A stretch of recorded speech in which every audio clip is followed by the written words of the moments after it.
And welcome to another episode of the Philly BroCast. I am your host, Ryan. And I'm Ryan. What's up, bro? What's up, bro? Not much on this fantastic Tuesday. We have the Birds, which are undefeated, the lone undefeated team. The Phils just broke an 11-year playoff streak. They are heading into another Red October. Thank God. Sixers and Flyers are in the preseason. In fact, the Flyers are just wrapping their preseason up. So those seasons are right around the corner. This is always a great time to be a Philly sports fan. All of the teams are playing all at once, even in the Union as well, still playing, still kicking ass. So if anybody's 4 for 4, 5 for 5 type, this is the best time. Absolutely. It's exciting. I mean, the Eagles are dominant. The Phillies finally getting back, like you said, after 11 seasons. The Sixers with a nice dominating win over the Nets, even without Embiid and Harden, which is just funnier. And then you have Ben Simmons putting up like 6 points, 4 assists, 5 rebounds, something like that. Even better. And then the Flyers are a team to watch? Question mark. Yeah, I mean they're there, but listen, the Eagles right now, woo, undefeated. I cannot believe that we are literally going into Arizona undefeated here. It's such a great feeling. We had talked about the game schedule and all that, and I don't know. I think Arizona was a game that I think we all circled that could be a little trouble, but they have not looked that great so far. So, I'm feeling real confident with the Birds, and I can't wait to get out there, dude. I cannot wait to get out there. We fly out early Friday morning, get out to Arizona, and then it's just 3 days of partying and getting that dub. Yeah, I mean, I don't know if I'm more excited for the weather than the game. Well, see, I've never been out to Arizona, so I don't know the type of heat. 90 degrees in Arizona, especially in like the Phoenix area, is perfect. That's like my preferable weather, and this weather that we're having right now, it's not. This is why our ancestors left Ireland and came to America, because the weather was like this all the time. So thank you, great grandfather Fineran, and appreciate you coming here. Patty Fineran. Exactly. Yeah. I'm super pumped. I mean, I can't wait to get out there and do the tailgating, the pre and post game, everything. It's just going to be amazing. It's going to be so much fun being out there. First time I technically was in the airport, but that doesn't count, as we all know. Nice airport. Yeah, very nice airport. Very nice. Yeah. So I certainly cannot wait to get out there. We'll certainly be posting some live stuff when we get out there, for sure. What is going on here? Sorry, my computer just froze on me. Anyway, so listen, it was an ugly, sloppy game in the weather, the rain. Listen, it wasn't perfect, but they ended up showing a lot of grit, showing a lot of heart in this team, being down 14-0, almost down 21-0 if only Trevor Lawrence had hit Agnew. He was wide open. So the fact of the matter is they, had a little adversity and they overcame it. And these are things that you obviously want to see in the early stages of a season for this football team. So I loved what they did. Miles Sanders was an absolute beast, had his best day as a professional. He is definitely playing for that contract for sure. The offensive line, while having a few guys out, 2 guys out, they still managed to run all over the supposed one of the better run defenses in the league. Yeah, I mean, besides, I'm going to mispronounce his name. On the Jacksonville Jaguars. Oh, yes. A linebacker, Alunakan. Alunakan. Yeah. I heard his name way too much. Way too much. But besides him, they were a non-factor in the run defense. I mean, Jalen Hurts got his, Miles, like you said, most carries, excellent amount of yards. I mean, just what a game.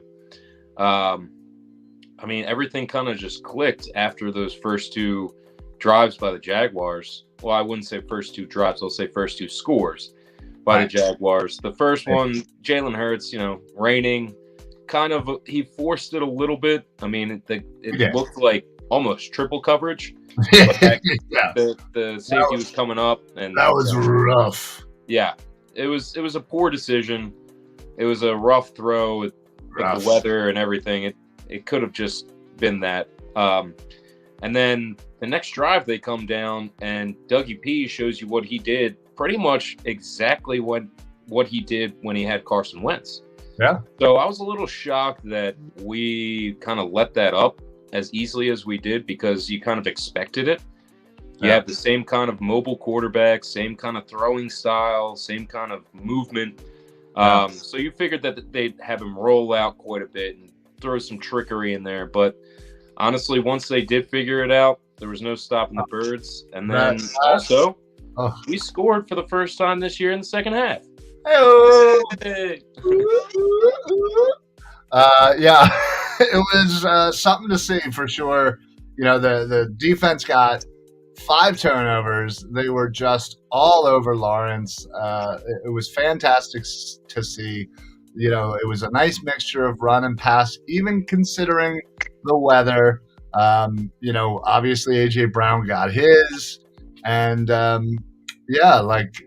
again, I thought it was a very nicely executed, last 3 quarters, if you will. Obviously, the first quarter wasn't the greatest with the turnover, the pick 6, and obviously letting them come down and score. But again, this game is all about adjustments, whether it's week to week or it's quarter to quarter.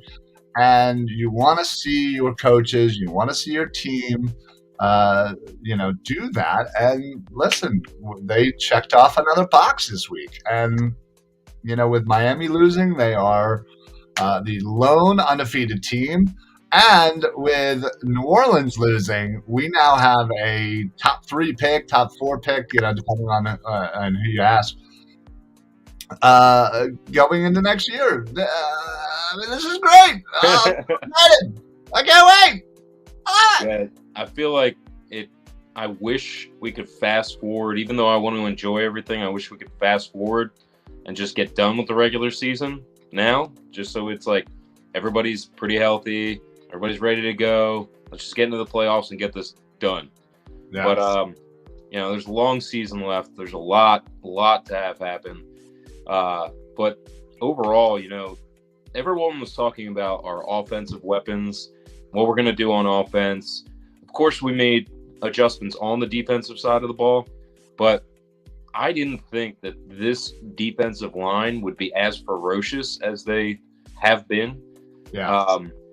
Just with the way they dominated in Washington, the way they got after Trevor Lawrence. Again, with the weather, it's going to be hard to hold on to the ball. Right. The fumbles thing is a little bit skewed, I guess. But the fact that they still got there and got after him, he was having a rough day, and it was so good to see. Yes. The only concern that I think I would have is in Washington and last week, Darius Slay was out for a portion of the game. I don't want to say a large portion, but he was out, and that can be concerning going forward. Yeah, this Sunday he was certainly not out there quite a bit.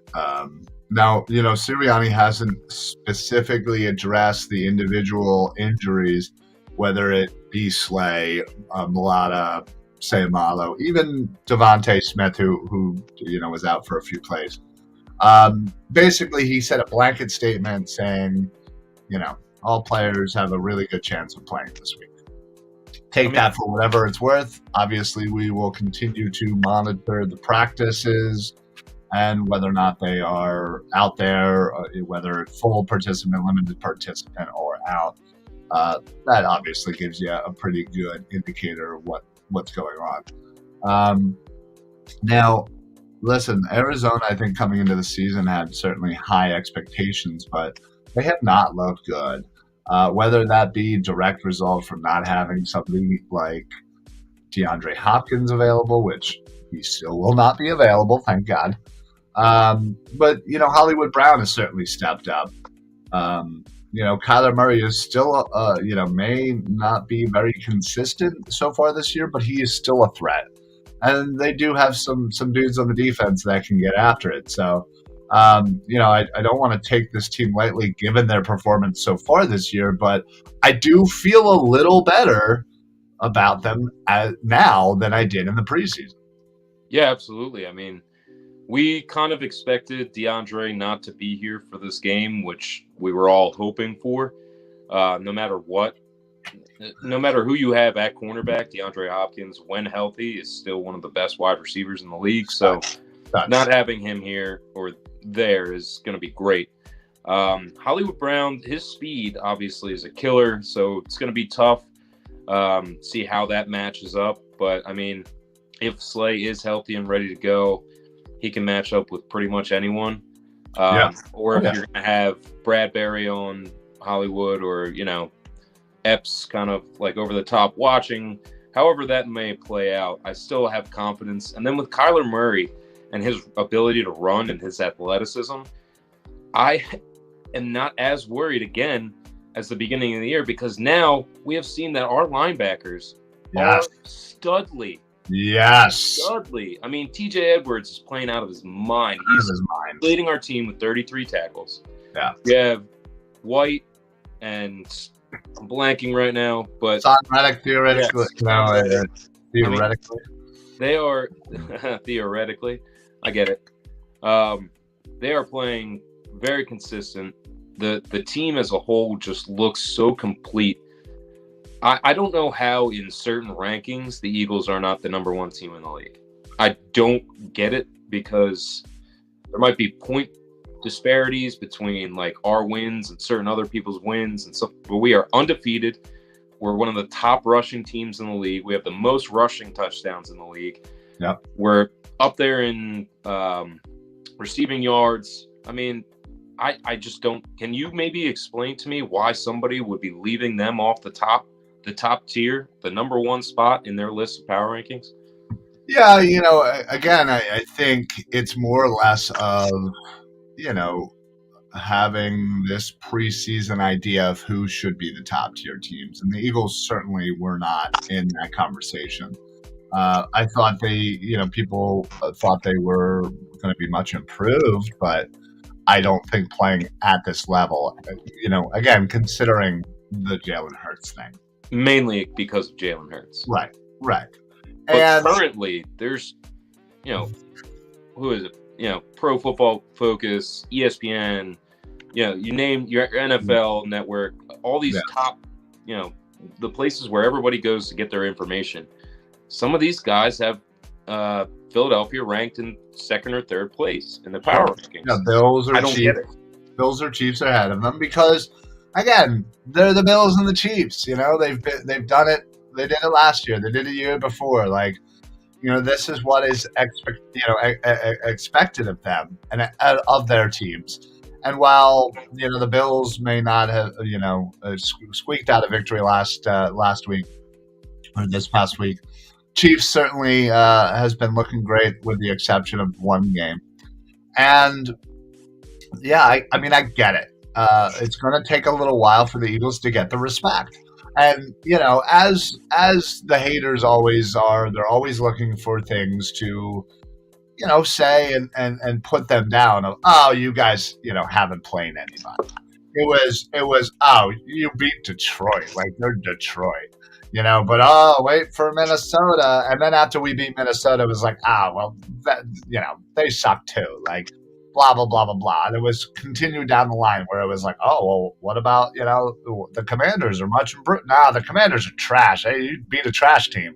Oh, the Jaguars. Oh, you got to watch out for those young Jaguars. And then we beat them and it's the old Jaguars. Like, come on, everybody's beat them. And you know what I mean? Like, we're going to get that throughout the whole year until there comes to a point where, if continued, finally, people are going to recognize that we are legit contenders. And like, listen, there's a long season. A lot can happen. But I think right now, you have to consider them NFC favorites. Yeah. I mean, with the 49ers in their game last night, it was impressive, especially against, the Super Bowl champs. But I still don't see them as complete as the Eagles. Their defense is fantastic. But, yeah. I mean, of the two quarterbacks, we would have the better of the two. Yeah. I mean, overall, I can see a very good comparison. But 4-0 beats 3-1 in a lot of books, right? Right. I think all of them. Yeah. All of them. Yeah. And no, they are 2-2, by the way, San Fran. 2-2. I stand corrected. Yeah. So, So, listen, after seeing the season for 4 weeks, it's hard not to get excited about this team. And I hope that, all of the preseason concerns or worries or hate or whatever you want to say, I hope that is all melting away and people just enjoy this. I think this is going to be one of those seasons where we can just enjoy it. I mean, they're fun to watch. They got so many weapons on both sides of the ball. It's just, honestly, it is. I think I'm just enjoying watching them so far. And the simple fact of the matter is, like, we were down in DC, it was so much fun being down there with all of our Eagles family. We're going out to Arizona doing the same thing. Like, this is just our, for me, this is our fun season, and I really want to enjoy it. And I don't have time for the BS, the hate, and the whatnot. Listen, that doesn't mean I'm not going to be critical when I need to be, but right now, I'm sure I could nitpick, but I don't want to. I am enjoying what they're doing. I think they are playing at a very high level. They may be playing over their heads and may come crashing down to earth. Who knows? But for right now, let's enjoy. Let's enjoy the win, man. I'm definitely enjoying it. I think I finally thawed out from Sunday. It was brutal. I mean, cold, wind, rain, any type of terrible weather sequence that you can think of, it was happening. Yeah. How did the tent hold up? Tent held up well. Okay. The griddle was perfect because you don't really have to have any concern about an open flame being blown out or anything like that. Took a little while to heat up, but probably because it was 40 some degrees out at that time. So, well, I did just get from Amazon those weights that I saw the one tailgate have. I think it was the Vikings, where they just slide right onto the thing. So, yeah, will be extra good for the Dallas game. That's the next. Oh boy, that's the next home game. Woo-wee! I know. Woo-wee! How about them Cowboys? So can't wait. Super excited about Arizona. Like I said, we fly out early Friday, get there a little mid-afternoon, and then it's right to the hotel. It's right to the party, and we know people out there. We know plenty of people that are joining us out there. So I can't wait to meet up with everybody and just party up in Arizona, whether it's Phoenix or probably most likely Scottsdale. But yeah, it's gonna be so much fun. I definitely have questions for you off air about particular things to pack or not pack. Just because again, I've never been out there, so we'll get into that. But that's enough birds for right now. I know we always seem to focus on the birds, but we finally have some great news when it comes to the Philadelphia Phillies. It's been so long. It's been 11 years since the Philadelphia Phillies have been playing meaningful baseball. And they finally got it done. It took them right up into the end. And man, did they make it interesting these last couple of weeks. And listen, they got the job done. That is all that matters. And they will now most likely be playing the St. Louis Cardinals, which I'm okay with, to be perfectly honest. I mean, I'd rather play them than the Braves or the Mets. So, Uh, in this type of series, yeah, I mean, I feel like Mets right now are kind of reeling, so maybe take advantage. But their pitching not is against the Phillies. well. No, you're right. They seem to have our number, and yeah, given their pitching staff, yeah, no, I'm more than fine with the Cardinals.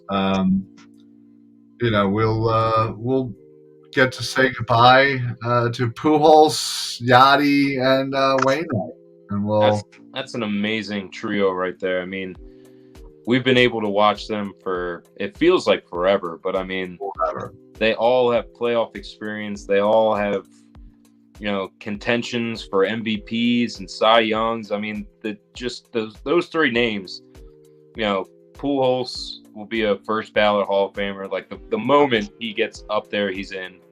Yachty's not going to be far after, and same with Wainwright. I mean, all three of them, you're watching Hall of Famers and history. It's pretty amazing. Yeah, no, and the fact of the matter is that they've all been on that team for obviously Pujols left and came back a little bit, but they have been St. Louis through and through, and again, you don't really see that often anymore, and probably won't see it too much more moving forward, just given the game. But listen, I think I'm hoping it's not one of those happy to be here type situations. But listen, when they're on, this Phillies team are pretty hot, and right now I feel like their bullpen is getting healthy. I think Hand is going to be available for the playoffs, and again, if you put Wheeler and Nola 1-2, and they're on, it's over. That's over. So, how do you think? I was asking somebody this earlier, so I'm curious to hear your opinion / thoughts on this. How do you think that the Phillies are going to approach these games? Because obviously it's a best of 3 series, and obviously you want to win these first 2 games, get yourself a little bit of time, I guess, just a little bit of time, before you would have to go and play the Braves. So how do you think they're going to approach this, considering that you would want, again, Wheeler, Nola to be at the top of your lineup for the Braves? Sure. So how do you think that they're going to handle this pitching situation during these games? Yeah, I think it's tough. It's a tough question because, again, if it goes to a third game, who are you putting in there as the third pitcher right now? I mean, you don't want Syndergaard in there. He hasn't been performing. No. Well, I mean, I would have to say that you're going to go with Suarez. Yeah, Ranger. Yeah. So listen, I mean, I think in this situation, if it goes to 3, technically, you would have kind of a 3-man rotation for this first series, and hope you have enough time to where you could start Wheeler game 1, if given the time. And honestly, I think even if it is on short rest, I think you got to go with it. That's your only chance. If you're gonna get past the Cardinals, and you're gonna end up facing the Braves, that's your only shot. Is to whatever it is, whatever short rest it happens to be, you have to go with it. I mean, I agree. It's playoff baseball. It's win or go home, obviously. Yeah. It's really tough to say. It's because they didn't hold anything back. Yeah. So I was thinking that they might take the approach of something along the lines of having Wheeler pitch maybe 4 innings, depending on how he's doing, seeing how he feels. There's and that. then just start sending in your other starting pitchers into bullpen situations. So Syndergaard or Falter or Suarez. Well, maybe not Suarez. I think you really want to kind of save him.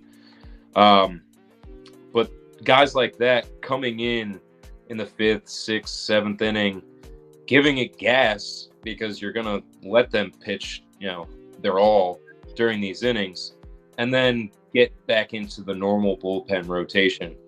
I think that would be their best bet, considering you're going to give your aces the time they need to get out there, see how playoff baseball is. Even if you've been there before, you got to kind of get it back into your head. This is playoff baseball. And then kind of give them that rest. So that way, come game 1, hopefully against the Braves, Wheeler can do his thing, go 7, whatever. And then Nola, this is the other question I had for you. Nola has been looking great of late, but in the middle of the season, we had that bouncing back and forth Aaron Nola. Sure. What Aaron Nola are we going to see? And this isn't a question that you can necessarily answer. I'm just kind of looking for an opinion. Actually, It's like, well, he's going to go 7 Actually, I happen to know the future. 7 and 1/3 inning with 13 strikeouts, and that'd be great. But honestly, what Aaron Nola are we going to see? And I think that's one of the biggest question marks in my mind, plus the consistency of some of our big name hitters like Kyle Schwarber. Sure. Yeah. So, and honestly, the offense as a whole, it seems like they all are kind of hit by that bug when things aren't going well offensively, and that unfortunately really sucks. But as far as pitching, and even Wheeler to an extent, you really don't know which one you're going to get. At their best, they're both, Cy Young candidate type pitchers. They can, even Aaron Nola, I may get a little hate for that, but I don't really care. When he is on, he is absolutely on. Last night, he was on. Yeah. There was nothing that they could do to hit the ball. I mean, there was so much movement, even on his fastball. It was incredible. So I hope that he's pumped and ready, because we're going to need the ace Aaron Nola and not the maybe Aaron Nola. Because, I mean, I know that Wheeler can come out and deliver. I know that Suarez can pitch a good game. But when you get down to even, throwing in Eflin, I like Eflin. I like him a lot. I just hope that he can, come in and pitch well, and Syndergaard. And, it's going to be huge. If we can somehow get old Thor out of Syndergaard, Mets Thor, that would be amazing. But I don't think that's going to happen. No. I just need him to be solid. Yeah. I don't need him to be lights out. I just need him to be solid. Come out. Listen, like you said, maybe they do pitch Wheeler, 4 or 5, and you throw in Syndergaard to get you, 2 innings to get you to the 7th or even to the 8th, where, again, I think we can handle it from there. But yeah, I think Syndergaard is basically, long relief, and hopes that we could, take advantage of that in the next series if we still happen to make it. So going into this, we all know, big name guys. We all know our aces and what we can expect. Do you have somebody who you think is going to be like the dark horse player for the Phillies? Someone that's going to be like, here I am, this is my mark, and I'm going to make it? So somebody like again, I don't know what you would consider kind of a dark horse, but somebody like a Bierling, guy like that, or somebody random in the bullpen that comes in and just, for whatever reason, is just unhittable. Yeah. I think that's more likely. I would love it nothing more than the daycare kids to come out and just start slapping, hitting some missiles, and leading the charge here. And I really am excited to see Bryce Harper playoff baseball.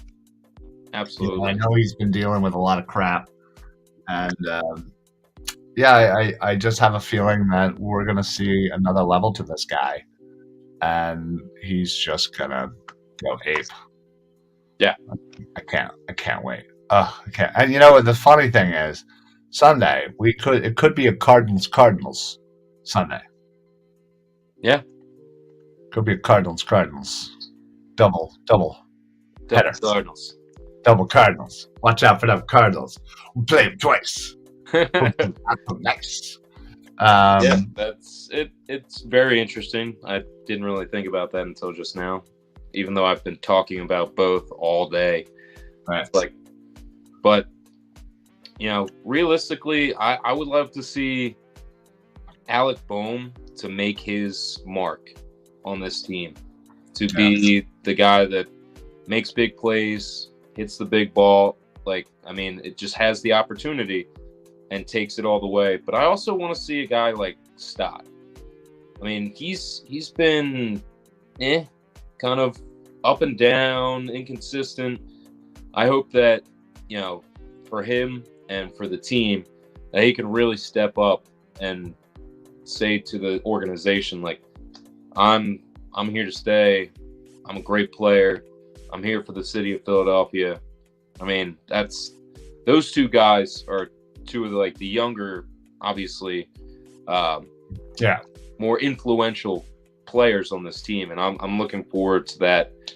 And then obviously, you need to see something from Reis, man. Not you. Reis. Oh, okay. Sorry. I was like, man, what more do you want me to do? I'll be watching. Shit. Yeah. I need you to get out there and encourage your fellow homonym name friend. So that's one of the guys that it's like, we could trade you, so you need to do something. Yeah, listen, you're not wrong. I think his future is very much up in the air, and not really sure what's going to become of him. I think he's always been a fan favorite in some regards, but in some regards, he's one of the most frustrating, power 35 home run power hitters that has ever been. Yeah. It sucks sometimes where you're like, oh my God, this guy is just blasting home runs, but yet, errors left and right, or terrible with runners in scoring position type thing. So it's I feel you on that one. So a nice playoff run would go a long way for his future. Real quick, off topic of Phillies, but still on topic of baseball. Do you think Aaron Judge is going to get to his 62nd home run with 2 games left? What is he? Yeah, he has 2 games left. I sure hope so, honestly. I'm kind of hoping so too, just because they're using it. It almost feels like they're using 62 as the new 73, even though it was the. Yeah, listen, it'll be the AL record. He'll have passed Maris. The whole Sosa, McGuire, Bonds thing. Hell, Sosa freaking did it 3 times. Very impressive. Yeah. And listen, he may have had a little help, but let's not forget that Mark McGuire and Sammy Sosa saved baseball. They absolutely did. Baseball was dying. Would you say that they gave it a shot in the arm? They probably gave it a shot in the ass, honestly. And listen, I'm not condoning what they allegedly did, but it was one of those things that kind of just had to happen for the sport to regain fans. It was I just remember just the fever of just people who weren't in St. Louis or weren't in Chicago were glued to Sports Center every night, and they cut in from whatever the hell dumb show you were watching, and cut right into every at bat as they were going along this chase, and it was electrifying. They absolutely saved baseball, in my opinion. Baseball was stagnant, stale. It was boring. Yeah, boring. And they gave us some juice. Yeah, no. I mean, I was at that time appreciating baseball as a sport more and more. You're talking about what, 97, 98, Yeah. those times. It was Phillies high school. weren't a bad team at that time. I was, at games. I was actually at the game.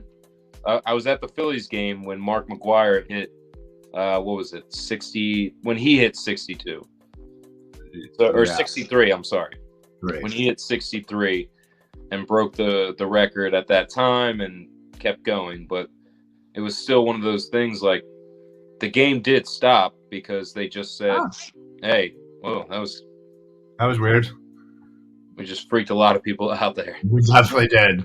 Sorry, everybody. I'm not sure what happened there. But I can't really agree with you, because some people would say that baseball is just as boring as it's ever been now. 4.5 hour games. You got pitchers taking years to pitch the ball. I think you should stop doing whatever you're doing. I'm literally not hitting anything. I swear to you. So, I mean, I would agree that it was fun to watch, but I don't know. That's not the sport. The sport is not hitting home runs. You're doing it again. I swear, I didn't hit anything. Keep your hands up then. See if it does it again. I'll talk the rest See of if it does it again. I highly doubt that when your hands are up, it'll do it again. You don't know me. All right, you can put your hands down. Thank you. Oh, I'm so tired. So, I mean, yeah, but I'm rooting for just him, not the Yankees whatsoever, even though it's funny that the Yankees aren't relevant right now, which is awesome. I hate the Yankees. So it's actually really hilarious that both New York teams are, like, Yankees being out, and then you have the Mets, who completely blew it yet again, and that is fantastic and hilarious. I am, gotta tell you, I'm so happy that they blew it again. Yeah, it just gives me a little warmth in my heart. I'm not happy that the Braves could possibly win the World Series again, but that would suck. Wait a minute. I thought the Yankees already won their division, no? Did they? I thought they weren't in it. No, I'm pretty sure they almost have like 100 wins. No, they have like 80 wins. Are we sure? Yeah, I'm 100%. The Yankees. The New York Yankees have mid-80s. They are 99-61. What? I was misled. Yeah. I was just watching SportsCenter. They showed the wrong record then. Yeah, they have the second best record in the AL behind Houston. What? Yeah. That's absurd. It apparently is not. I don't believe you. Okay. Fine. I mean, I do. I could swear that they just had it up, and they were in like the mid 80s. I don't know why. I thought Toronto was better than them. Nah, Toronto is a wild card team. They have like 91 wins. Same with Tampa. They're in the wild card, and the same with Seattle. And Cleveland won the Central. You're looking at this year's? I freaking better, mate. That would be really weird if somebody was trying to show me, the incorrect year. No, it says 2002. 2002. Okay. Yeah, You're messing with me? No. Well, it's 2022, so you got to be messing with me. Oh, you know what I mean. Sorry, 22. Sorry. All right, yes. I Yeah, verified they are Philly 98, are 87 and 73. Yeah, dude, I wouldn't lie to you. 98 and 61. Oh, well, 99 because they won, and then they have another game tonight, I believe. Well, they have two more. Yeah, I think they played a doubleheader. They're playing a doubleheader today, so they won earlier, Texas. 5-4, I think, and then they play again. So, regardless, back to Aaron Judge. Yeah. Sorry for my wild accusations. Yeah, Not in the what playoffs. the F was going on here? We actually do have some commentary. Imagine the Phillies needed another team to help them get to play better teams when they couldn't beat the worst team in the league. Yeah, I had mentioned losing. I assume you're talking about when they were losing to the Cubs. But right, that didn't happen. Yeah, listen. Long and short, they won their game last night. That's the game they needed, and they won it, and they didn't have to rely on Milwaukee sucking. So, whatever. Nobody asks how you made the playoffs. It's what you do when you make it. It's what you do when you make it. Agreed. Home is all where right. Yeah, no doubt. Real quick, just want to thank, speaking of Darth, appreciate everybody from the Painted Lines for checking in with us. Always do appreciate, the Painted Lines fellows. Not only those of you just joining us from their YouTube, as we do share our shows with their YouTube. Painted Lines does post on our Facebook. So we love interacting with all of the Painted Lines people, plus all the people behind the scenes, the grandfather Dibes and Shane and Mark and Rob and tons of others. So we're loving this partnership. So always want to say thank you very much when we see Painted Lines out there. Right, ignore 162 games of statistical analysis because the postseason is completely different. In that sense, it's hard. It's hard.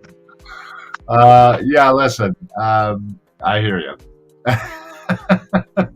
Yeah, I mean, in most cases, I would say that the Phillies did not play well enough to make the playoffs this year. No, you're right. And it's going to be tough against St. Louis, and it's going to be next to impossible against Atlanta.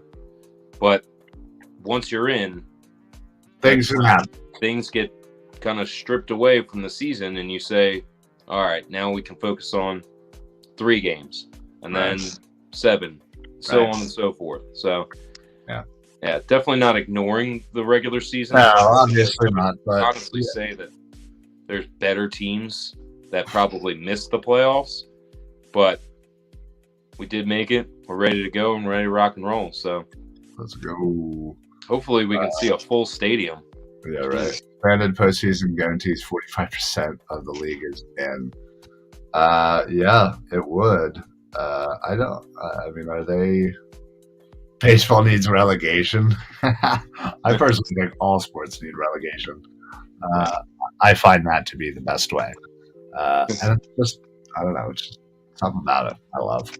All right, well, anyway, I also wanted to mention the official sponsor of the Philly Sports Alliance, and that, of course, is La Terrain. Head on over to www.la-terrain.com.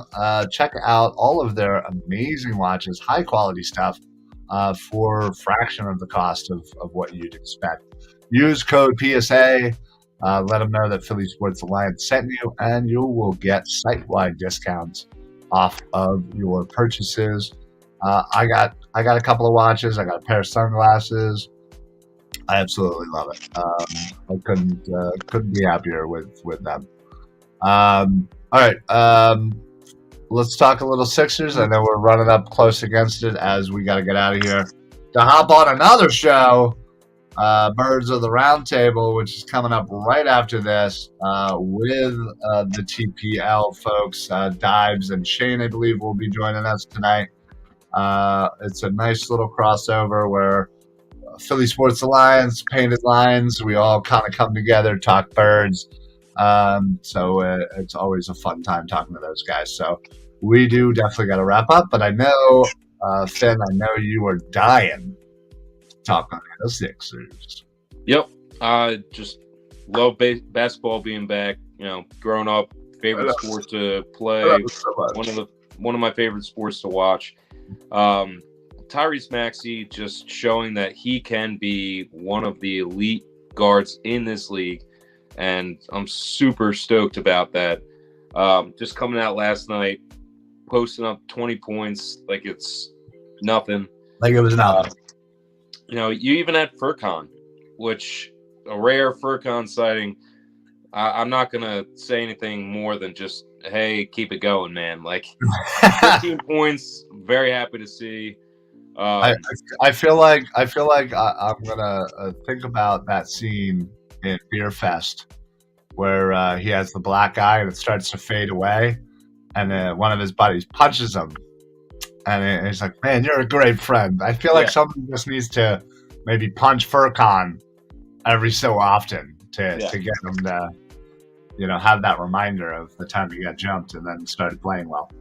And then a guy that somebody might have never heard of, but Julian Champagne, which is how I've always wanted to pronounce champagne, and now I can pronounce it that way. But regardless, him stepping up, getting his 15 points, contributing to a win against arguably one of the best teams in the East when everybody's together and healthy, the Brooklyn Nets, and plus to see Ben Simmons just poop the bed is hilarious. So it's awesome. Yeah. Darth comes in and says, Maxey looks like the freshman getting the varsity start every damn night. Yeah. Wild on the court. His energy and the smile. I think that's what is encapsulating this whole thing. Yeah. Is just saying, look at this guy enjoying his sport, enjoying his craft, and he's loving every minute of it. And that's the best. That's a great way to put it, Darth. Yeah. That he's getting the opportunity to play this game, make a ton of money when the chance comes, and he's just proving why it should have been the Sixers to take him. Yeah, he's gonna be a star in this league for a while. He's a force, man. Yeah. No, I'm glad we kept him. I'm glad we didn't trade him away for whoever. That was your idea to trade him. No, believe me, I wanted to keep him at all costs. For sure. Oh yeah, and he ain't afraid to shoot either. Yes. So obviously regular season is right around the corner. Same with the Flyers. So now Flyers season obviously is going to be a little brutal as Torts kind of gets things going and kind of refixing this team. So it could be a kind of brutal season, but I think given time, though, he could really turn things around for many Flyers. And considering we have a very young team in many aspects, I'm really hoping that his hard-nosed style kind of translates. So, that is going to be it for us. Like I said, we do have to get on out. Please pop on over to the next show, which is Birds of the Round Table, which will be on to Painted Lines YouTube. It'll be on our YouTube. Please make sure you subscribe to both. We'll also be on Facebook and whatnot. So please, Flyers could move and no one would notice. You might be, for sure. But anyway, that is it for us. Ryan, do you have anything to add before we pop on out of here? Nope. Excited for this weekend. Excited for Phillies and Eagles and everything that's to come. Let's go Birds. Yeah. Let's go Birds. All right, folks. Well, we will be checking in live from Arizona at the Eagles-Cardinals game in Glendale, Arizona. So please make sure you check out some of our lives that we're just going to kind of pop up here and there and kind of give you a little update from Arizona. We can't wait. We'll let you know how everything goes, and we will definitely see you guys next week. So for the Philly BroCast, I am Ryan. And I'm Ryan. Good night, bros. Later, bros. See you in Arabrona. No. Oh, that was pretty good. I like it. It was all right. It was all right. Yeah, whatever. Later. Go Birds. Go Birds.